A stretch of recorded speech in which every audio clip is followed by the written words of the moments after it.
नमस्कार विद्यार्थी मित्रांनो, मी दत्तात्रय जाधव आज पुन्हा एकदा तुमच्याबरोबर आलेलो आहे. मॅथमॅटिक्स पेपर सेकंडमधील second chapter application of derivatives आणि त्यामधील फर्स्ट ॲप्लिकेशन टँजंट आहे नॉर्मल हा पॉईंट घेऊन. सुरुवातीला आपल्याला फर्स्ट ॲप्लिकेशन जे आहे ते काय आहे हे माहिती करून घेऊया. The derivative at a point is the slope of the tangent line at that point. म्हणजे इथं त्यांना असं सांगायचं आहे, जर तुम्ही एखाद्या फंक्शनची डेरिव्हेटिव्ह काढली, म्हणजे सपोज करा की वाय हे फंक्शन आहे आणि त्याची डेरिव्हेटिव्ह काढली, तर तुम्हाला काय मिळणार आहे D Y by D X. आणि D Y by D X आलेल्या डी वाय बाय डी एक्समध्ये जर तुम्ही एक्स आणि वायच्या व्हॅल्यूज टाकल्या आलेल्या ॲन्सरमध्ये, तर जी काही व्हॅल्यू मिळेल डेरिव्हेटिव्ह ॲट अ पॉईंटची मिळेल.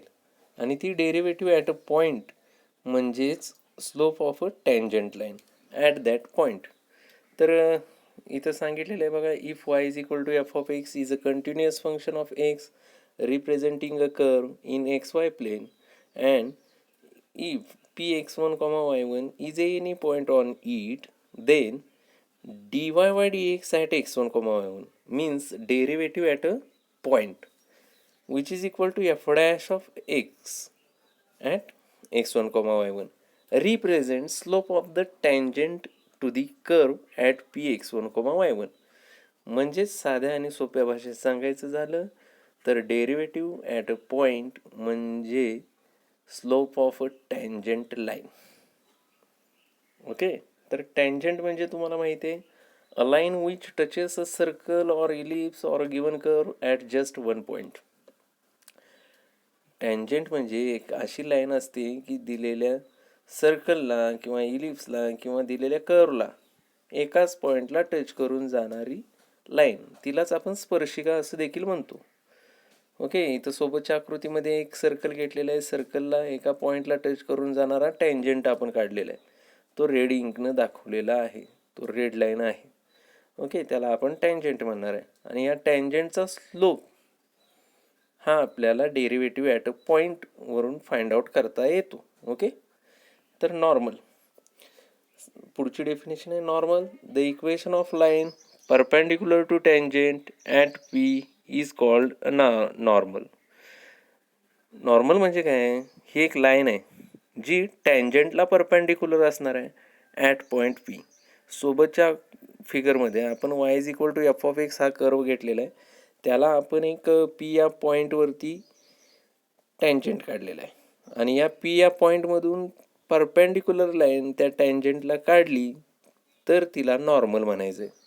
ओके, नेक्स्ट पॉईंट्स टू रिमेंबरमध्ये ह्या गोष्टी तुम्हाला माहिती असणं गरजेचं आहे. If lines are perpendicular then product of the slope is -1. Okay, lines जर परपेंडिक्युलर असतील तर त्यांच्या स्लोपचा प्रोडक्ट हा -1 असतो. Okay, second equation of a line having slope m and passing through the point x1 y1 is given by y y1 is equal to m into bracket x x1. हा slope point form आहे, हा आपण already 11th स्टँडर्डमध्ये learn केलेलं आहे. If lines are parallel then slopes are equal, हे पण आपल्याला झालेलं आहे. पुन्हा एकदा सांगतो, टँजंट आणि नॉर्मल हे एकमेकांना परपेंडिक्युलर असणार आहे, so product of the slope काय असणार आहे, त्यांचा -1 असणार आहे. Next slope of a line. The slope of a line ax plus by plus c is equal to 0 is given by slope is equal to minus coefficient of x divided by coefficient of y, that is minus a divided by b. जर तुम्हाला एखादी line दिलेली असेल, लाईनचं equation दिलं असेल ax plus by plus c is equal to 0, तर तुम्ही त्या लाईनचा स्लोप काढू शकताय minus coefficient of x divided by coefficient of y. Okay, आता टँजंट आणि नॉर्मलचे एक्झाम्पल सोडवण्यासाठी काही गोष्टी आपल्याला माहिती असणं गरजेच्या होत्या, त्या आपण माहिती करून घेतलेल्या आहेत. आता थोडंफार टँजंट आणि नॉर्मलचं इक्वेशन काढताना आपल्याला काय करावं लागतंय ते बघूया. If we denote slope of tangent by m, आपण काय करणार आहे, टँजंटचा स्लोप हा एमने डिनोट करणार आहे, and slope of normal by m dash. आणि नॉर्मलचा स्लोप जर एम डॅशने डिनोट करत असेल तर then m into m dash is equal to -1. कारण टँजंट ला परपेंडिक्युलर लाईन असते त्या पॉईंटमध्ये, तिला नॉर्मल म्हणतो आपण. So product of the slope त्यांचा काय असणार आहे -1. So m dash is equal to -1 upon m. म्हणजे स्लोप ऑफ नॉर्मल आपल्याला काढायचं असेल तर -1 अपॉन एम ह्या फॉर्म्युल्यानुसार काढणार आहे. Also equation of tangent having slope m and passing through the point px1, y1 is given by y minus y1 is equal to m into bracket x minus x1. Okay, जर तुम्हाला point माहीत असेल आणि टँजंटचा slope माहीत असेल तर तुम्ही काय करू शकता, टँजंटचं इक्वेशन फाइंड आउट करू शकताय y minus y1 is equal to m into bracket x minus x1 या फॉर्म्युल्यानुसार. And equation of normal having slope m dash and passing through point p x1, y1 is given by y minus y1 is equal to m dash into bracket x minus x1. जर तुम्हाला नॉर्मलचा slope माहिती असेल आणि ती normal ज्या पॉईंटमधून pass होते असा point माहिती असेल तर तुम्हाला काय करता येईल, equation of normal find out करता येईल y minus y1 is equal to m dash into bracket x minus x1 या फॉर्म्युल्यानुसार. ओके, आता पुढचं आपण डायरेक्टली एक एक्झाम्पलच पाहणार आहोत. ते एक्झाम्पल काय बघूया. Question first, find the equation of the tangents to the curve x² plus y² minus 2x minus 4y plus 1 is equal to 0 which are parallel to the x-axis. Okay, तर सुरुवातीला एक गोष्ट माहिती असणं गरजेचं आहे. आपल्याला कर्व माहीत असला तर कर्वची डेरिव्हेटिव्ह म्हणजे dy/dx काढता येईल. dy/dx ॲट अ पॉईंट काढली तर तुम्हाला स्लोप ऑफ टँजंट मिळेल जर पॉईंट दिले असतील तर. पण सुरुवातीला इथं पॉईंट आपल्याकडे नाही आहेत, म्हणजे आपल्याला काय करायचं आहे, पॉईंट पण काढायचे आहेत. ओके, कर्व दिलेला आहे आणि एक कंडिशन दिलेली आहे. काय कंडिशन आहे, tangent to the curve are parallel to the X axis. Okay, मी काय करतोय, सुरुवातीला दिलेले इक्वेशन कर्वचं आय असं लिहितोय सोल्युशनमध्ये. Given equation of curve is x² plus y² minus 2x minus 4y plus 1 is equal to 0. Figure एक ड्रॉ केलेली आहे मी. एक्स ॲक्सिस घेतलेला आहे, वाय ॲक्सिस घेतलेला आहे. एक जो कर्व आहे हा x² plus y² minus 2x minus 4y plus 1 is equal to 0. X आणि वायच्या टर्म्स एकत्र आहेत, सो इम्प्लिसिट टाईपचं फंक्शन आहे f of x, y is equal to 0 न ते तो कर्व रिप्रेझेंट केलेला आहे. आता तो सर्कल आहे म्हणून मी सर्कल काढून घेतलेलं आहे, ते इक्वेशन सर्कलचं आहे आणि त्यामध्ये एक पॉईंट पी घेतलेला आहे सर्कलवरती आणि त्या पी या पॉईंटला टँजंट काढण्याचा प्रयत्न केलेला आहे. तर तो टँजंट जो काढलेला आहे तो पॅरलल टू कसा काढलेला आहे, मी एक्स ॲक्सिसवरती आहे. ओके, आता पॉईंटचे आपल्याला कोऑर्डिनेट्स माहीत नाहीत, ते पॉईंट पण फाइंड आउट करावे लागणार आहे त्या एक्झाम्पलमध्ये. आता मी काय करतो, दिलेलं जे कर्वचं इक्वेशन आहे त्याला डिफरन्शिएट करतो with respect to x. x² ची डेरिव्हेटिव्ह काय येईल, 2x. y² ची derivative 2y dy/dx minus 2 constant तसेच x ची डेरिव्हेटिव्ह 1 मायनस 4 कॉन्स्टंट तसेच y ची डेरिव्हेटिव्ह dy/dx प्लस 1 ची डेरिव्हेटिव्ह 0 इज इक्वल टू 0 ची डेरिव्हेटिव्ह 0. म्हणजे पुढची स्टेप अशी झाली 2x plus 2y dy/dx minus 2 minus 4 dy/dx is equal to 0. आता ह्या दोन टर्म्स ज्या आहेत ज्याच्यामध्ये dy/dx आहे त्याच्यातून dy/dx कॉमन काढतो, म्हणजे 2y minus 4 into dy/dx is equal to, आणि ज्यामध्ये नाही dy/dx अशा टर्म्स RHSला पाठवतो. -2 RHSला गेले प्लस झाले आणि प्लस 2x RHSला गेले मायनस झाले, म्हणजे 2 मायनस 2x हे RHSला होतील. म्हणजे पुढची स्टेप अशी होईल 2y minus 4 into dy/dx is equal to 2 minus 2x. आता काय करतो तर dy/dx ची व्हॅल्यू काढतो. dy/dx is equal to 2 minus 2x divided by 2y minus 4. ही झाली डेरिव्हेटिव्ह y ची विथ रिस्पेक्ट टू x. पण आपल्याला ही गोष्ट माहीत आहे की डेरिव्हेटिव्ह ॲट अ पॉईंट म्हणजे स्लोप ऑफ टँजंट लाईन. पण आता आपल्याला पॉईंट माहीत नाही, म्हणून मी काय करतोय, let px1, y1 be the point where tangent is drawn to the curve. म्हणजे असा एक पॉईंट आहे की ज्याचे कोऑर्डिनेट्स x1, y1 आहेत असं मानलेलं आहे. आता आपल्याला काय करायचं आहे तर x1 आणि y1च्या व्हॅल्यूज काढायचे आहेत. मी काय करतो, आता डेरिव्हेटिव्ह काढलेले आहे, डेरिव्हेटिव्ह ॲट अ पॉईंट पाहतो, म्हणजे dy/dx at point px1, y1 is equal to dy/dx मध्ये मला काय करावं लागेल, एक्सच्या ठिकाणी x1 टाकावं लागेल, वायच्या ठिकाणी y1 टाकावं लागेल. म्हणजेच dy/dx at point p is equal to 2 minus 2x1 divided by 2y1 minus 4. आणि ह्याला आपण काय म्हणू शकतोय आता, स्लोप ऑफ टँजेंट. म्हणजे स्लोप ऑफ टँजेंट मला मिळाला 2 minus 2x1 divided by 2y1 minus 4. Equation number first.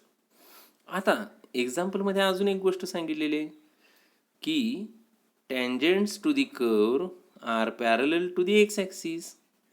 टँजेंट्स कसे आहेत कर्वला, तर पॅरलल टू एक्स ॲक्सिस आहेत, एक्स ॲक्सिसला पॅरलल आहेत. आता तुम्हाला माहिती आहे, काय माहिती आहे, तर स्लोप ऑफ एक्स ॲक्सिस काय असतो, 0.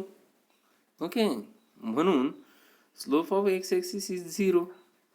आता टँजेंट पॅरलल आहे एक्स ॲक्सिसला, म्हणून स्लोप ऑफ टँजेंट लाईन काय असणार आहे, 0 असणार आहे. म्हणजेच काय, तर एम इज इक्वल टू 0. याला आपण इक्वेशन नंबर सेकंड म्हणूया.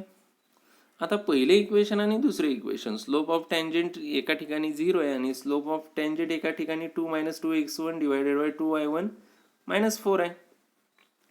From equation first and second, 2 minus 2x1 divided by 2y1 minus 4 is equal to 0. आता काय करतो, डिनॉमिनेटरला RHSला पाठवतो. म्हणजेच 2 minus 2x1 is equal to 0 into 2y1 minus 4. 0 into any number 0, म्हणजे 2 minus 2x1 is equal to 0. आता 2x1 ची व्हॅल्यू काय येईल, 2, आणि x1 ची व्हॅल्यू काय येईल, तर 1. म्हणजे काय झालं, तर आपल्याला x1 हा माहिती झाला. कोऑर्डिनेट्स ऑफ पॉईंट P आपल्याला x1 आणि y1 माहिती करायचे. ओके, त्यामध्ये x1 माहिती झाला 1. आता x1 1 आहे, बरोबर का. आता आपल्याला y1 काढायचं आहे. मला थोडंफार सांगा, ह्या फिगरमध्ये आपण असं पाहू शकतोय की P हा पॉईंट कशावरती आहे, कर्ववरती आहे. म्हणजे तो कर्वचं काय सॅटिस्फाय करणार, इक्वेशन. कर्वचं इक्वेशन काय आहे, x square plus y square minus 2x minus 4y plus 1 is equal to 0. त्यामध्ये एक्सच्या ऐवजी x1 आणि वायच्या ऐवजी y1 टाकलं तर ते इक्वेशन सॅटिस्फाय होणार आहे.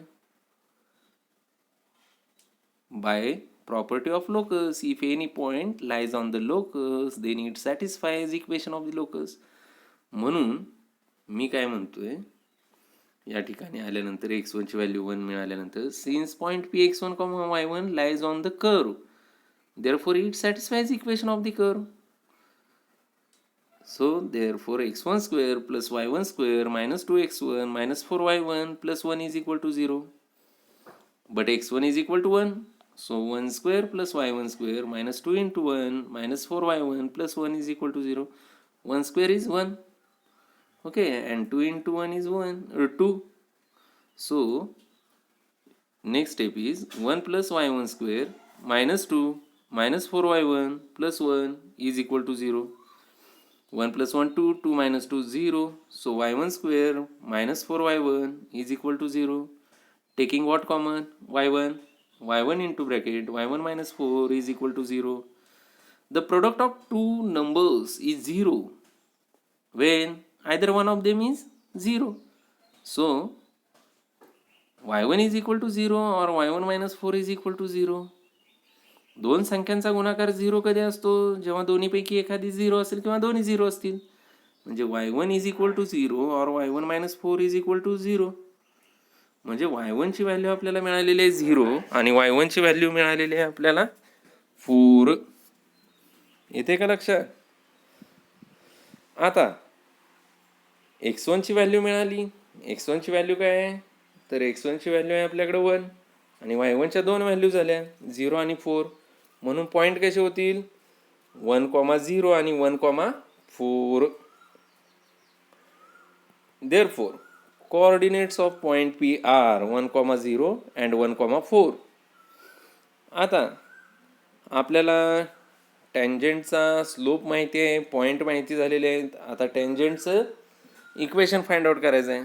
Therefore equation of tangent having slope m is equal to 0 and passing through the point x1, y1 which is equivalent to 1,0 is given by y minus y1 is equal to m into bracket x minus x1. Therefore m ही काय आहे इथं 0 आहे आणि x1 काय आहे 1 आहे आणि y1 0, म्हणजे y minus 0 is equal to 0 into bracket x minus 1. 0 into any number 0 येतो, y minus 0 is equal to 0, therefore y is equal to 0, which is required equation of tangent. आता केस सेकंडसाठी काय करतोय बघा, equation of tangent having slope m is equal to 0 and passing through the point x2 comma y2 which is equivalent to 1 comma 4 is given by y minus y2 is equal to m into bracket x minus x2. Here m is equal to 0, x2 is equal to 1 and y2 is equal to 4. So therefore y minus 4 is equal to 0 into bracket x minus 1. Y minus 0, y minus 4 as it is equal to 0 into any number 0. Therefore y is equal to 4. Therefore required equation of tangents are y is equal to 0 and y is equal to 4. Remember इथं आपल्याला 2 टेंजंटचे equation मिळाले कारण की 2 point होते म्हणून. Okay, तर हे आपलं फर्स्ट एक्झाम्पल होतं. सिमिलर एक्झाम्पल आहे, थोडासा बदल आहे. Question number second, find the equation of normal to the curve 3x square minus y square is equal to 8 which are parallel to the line x plus 3y is equal to 4. आता इकडे लक्ष व्यवस्थित द्या. x आणि y एकत्र दिलेले आहेत, कर्वचं equation आहे ते कोणत्या टाईपचं आहे, इम्प्लिसिट. आता इम्प्लिसिट असल्यानंतर डेरिव्हेटिव्ह काढता येते आपल्याला, त्याचा काय प्रॉब्लेम नाही. पण जर तुम्हाला टँजंटचं किंवा नॉर्मलचं इक्वेशन काढायचं असेल तर तुम्हाला कोणत्या गोष्टींची गरज लागते, पॉईंटची आणि स्लोपची. पण इथं पॉईंट दिलेलं नाही, पण एक कंडिशन दिले, त्या कंडिशनवरून आपण पॉईंट फाइंड आउट करू. ओके, आणि फक्त इथं नॉर्मलचं इक्वेशन विचारले, जसं पाठीमागच्या एक्झाम्पलमध्ये फक्त काय विचारलेलं होतं, टँजंटचं इक्वेशन काढायला सांगितलेलं होतं. सुरुवातीला मी काय करतो बघा, given equation of curve is 3x square minus y square is equal to 8 which is equation number first. Differentiating with respect to x, 3 constant आहे, x square ची derivative 2x minus y square ची derivative 2y dy by dx is equal to 8 ची derivative 0. म्हणजे हे झालं 3 into 2x minus 2y dy by dx is equal to 0. 3 into 2 म्हणजे किती झाले, 6x minus 2y dy by dx is equal to 0. याच्यावरून 2y dy by dx ची value येईल 6x. याच्यावरून dy by dx कॅल्क्युलेट करता येईल आपल्याला, dy by dx is equal to 6x divided by 2y. हा स्लोप ऑफ टँजंट नाही आहे, ही derivative of y with respect to x आहे. आता आपण काय करूया, पॉईंट माहिती आहे का आपल्याला, नाही, मग पॉईंट काढले पाहिजेत. ओके, त्याच्यासाठी आपण मानूया, आपण इथं जरा थोडंसं सिम्प्लिफिकेशन देतो. dy by dx is equal to 3x divided by y. Let px1, y1 be the point where tangent is drawn. Okay, tangent drawn करणार आहे तो पॉईंट आहे, किंवा तुम्ही नॉर्मल ड्रॉन करणार आहे असा पॉईंट आहे म्हटला तरी चालेल, किंवा त्याच पॉईंटला आपण टँजंट पण ड्रॉन करतो, नॉर्मल पण करतो. म्हणून dy by dx at point px1, y1 काय होणार आहे, 3x1 upon y1, आणि याला आपण म्हणतो slope of tangent. Therefore slope of tangent is equal to m is equal to 3x1 divided by y1. Okay, आता आपल्याला स्लोप ऑफ नॉर्मल याच्यावरून काढावं लागेल, कारण की नॉर्मलचं इक्वेशन काढायचं आहे. स्लोप ऑफ नॉर्मल काय होईल, m dash is equal to याचा रेसिप्रोकल घ्यायचा आणि त्याला मायनसचं साईन जोडायचं. टँजंटच्या स्लोपचा रेसिप्रोकल काय झाला, y1 डिवायडेड बाय 3x1, आणि त्याला मायनस साईन जोडलं म्हणजे minus y1 divided by 3x1 हा नॉर्मलचा स्लोप झालेला आहे. ओके, ज्याला मी इक्वेशन सेकंड म्हणलेलं आहे. पण तुम्ही एक्झाम्पल जर व्यवस्थित रीड केलं असेल तर normal to the curve are parallel to the line x plus 3y is equal to 4. Normal जी आहे ती लाईनला कशी आहे, पॅरलल आहे, म्हणून मी लाईनचा स्लोप काढतो इथं. Okay, given equation of line is x plus 3y minus 4 is equal to 0.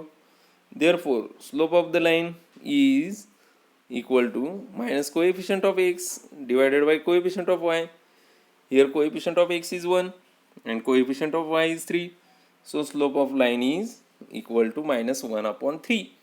आता स्लोप ऑफ लाईन मिळालेला आहे काय आहे -1/3. नॉर्मलचा पण स्लोप काय असणार आहे -1/3. कारण हेच normal is parallel to the given line. Okay, from second and third, from equation second and third, एका ठिकाणी आपण नॉर्मलचा स्लोप म्हणतोय -1/3 आणि एका ठिकाणी आपण म्हणतोय -y1/3x1. म्हणजेच या ठिकाणी काय होईल -y1/3x1 इज इक्वल टू -1/3. दोन्ही बाजूचे मायनस मायनस गेले, डिनॉमिनेटरमधले 3 कॅन्सल केले. y1/x1 इज इक्वल टू 1 असणार आहे. म्हणजे x1 is equal to y1 असणार आहे. इथं आपल्याला x1 ची व्हॅल्यू मिळाली नाही किंवा y1 ची व्हॅल्यू मिळाली नाही, पण आपल्याला एक कंडिशन मिळाली की x1 आणि y1 हे दोघे कसे सेम आहेत.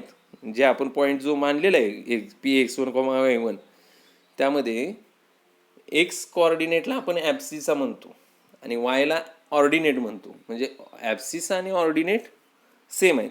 ओके, आता मी काय म्हणतोय, since point P x1, y1 lies on the curve represented by equation first.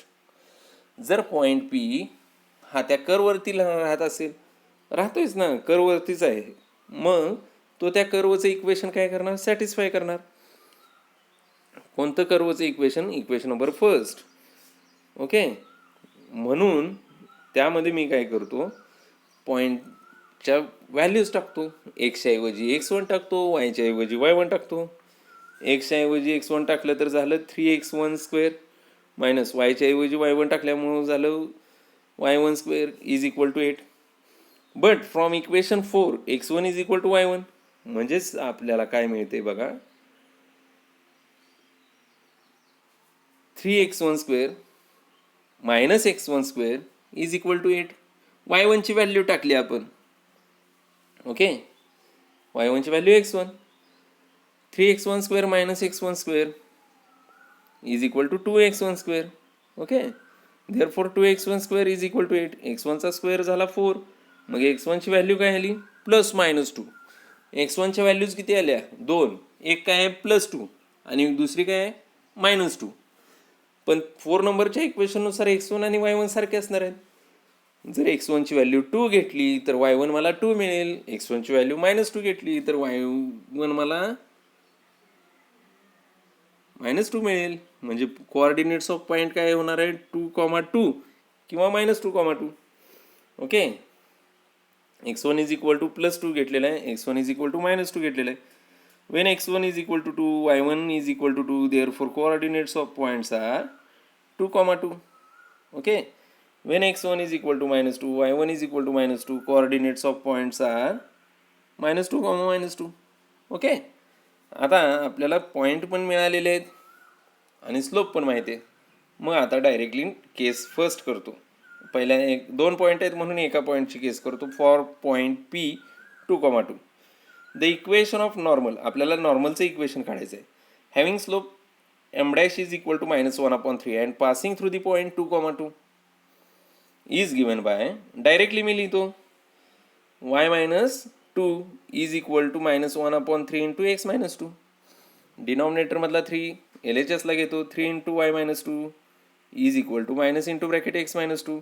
3 into y 3y minus 3 into 2 6, 3y - 6 is equal to minus आतमध्ये गेलं -x -2.